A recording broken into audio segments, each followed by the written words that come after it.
and welcome. What exactly do we get in return for our fraudulently extorted tax dollars from this incurably corrupt government of evil parasites whose institutionalised lies and systemic deceit grows increasingly ever more threadbare?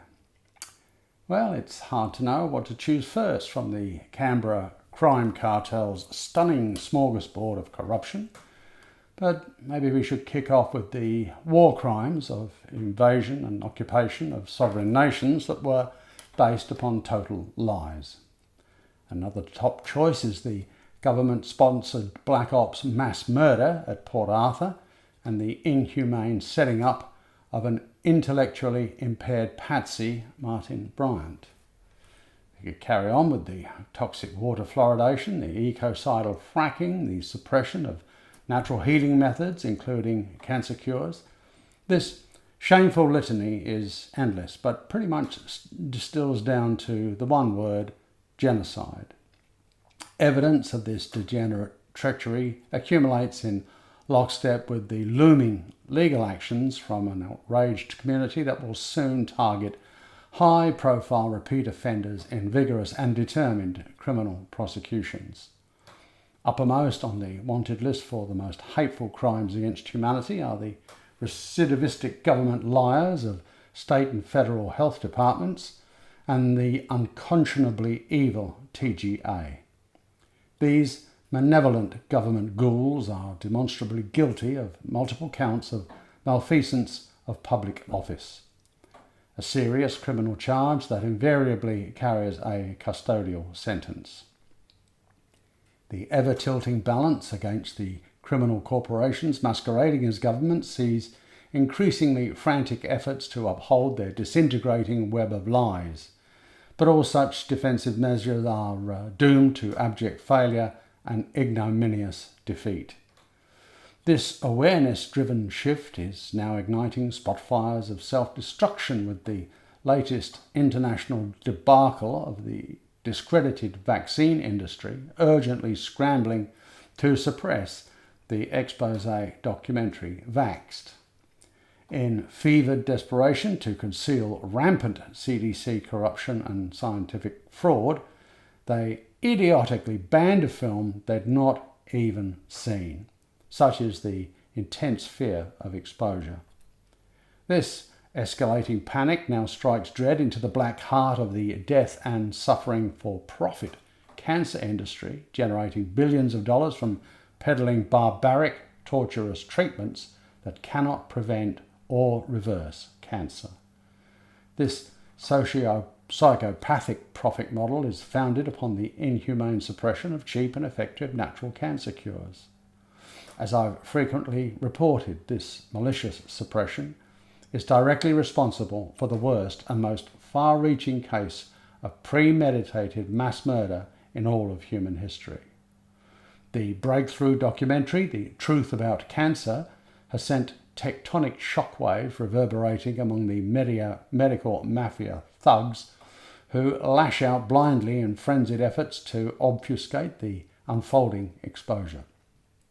They ceaselessly struggle to silence, censor, intimidate, and distort the irrepressible truth of these issues. However, their pathetic efforts now routinely fail and in fact are beginning to have a reverse effect of waking more people up to the escalating global genocide.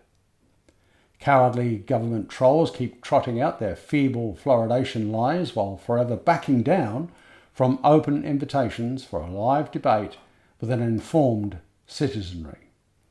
In full retreat, these low-life government criminals continually refuse to debate fluoridation expert Dr. Paul Connett, and more recently quaked in their boots at the prospect of dialogue with the eminently qualified Dr. Jeff Payne on his successful WA lecture tour. Why?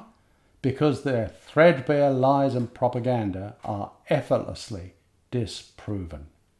They totally disintegrate when confronted with the mountain of incontestable evidence comprising tens of thousands of reputable scientific studies, peer-reviewed papers, and corroborated reports. 95% of the world's population emphatically reject this hazardous, toxic industrial waste of fluoride, which is even more poisonous than lead. The world's foremost authority on dentistry, the International Academy of Oral Medicine and Toxicology, absolutely oppose water fluoridation. Here in Australia, venomous government trolls persist with the same despicable lies they've always used to perpetrate this criminal scam. Adding neurotoxic poison to public water supplies is a calculated crime against humanity. It occurs in tandem with the blanket spraying of chemicals containing nanoparticulate smart dust, programmable matter, the endless onslaught of toxic GMOs, weaponised smart meters, weaponised microwave towers, weaponised vaccines, ecocidal fracking, and very much more never-ending evil besides. This relentless genocide ramps up all around the planet in a fully fledged depopulation effort. It's aided and abetted by high echelon pedophile rings of the ruling elite with their child sex slavery and their murderous, cannibalistic, satanic rituals. Most people don't care to know this horrific truth. They pretend it's all nonsensical conspiracy theory and wildly fanciful imaginings. This irresponsible apathy and willful ignorance arises from those who have learned to accept unquestioning servitude to a criminal authority that progressively strips away their civil liberties and repeatedly violates their basic human rights. Fracking and water fluoridation violate the basic, inalienable human right of entitlement to clean, unpolluted water, to say nothing of the aforementioned crimes against humanity. Reporting this manifestly obvious evil subjects me to the sniggering ridicule and mocking derision from those choosing ignorance over enlightenment. In response to that, I'll end with the memorable quote from Gandhi. First, they ignore you. Then, they ridicule you. Then, they attack you. Then, you win. Thank you very much.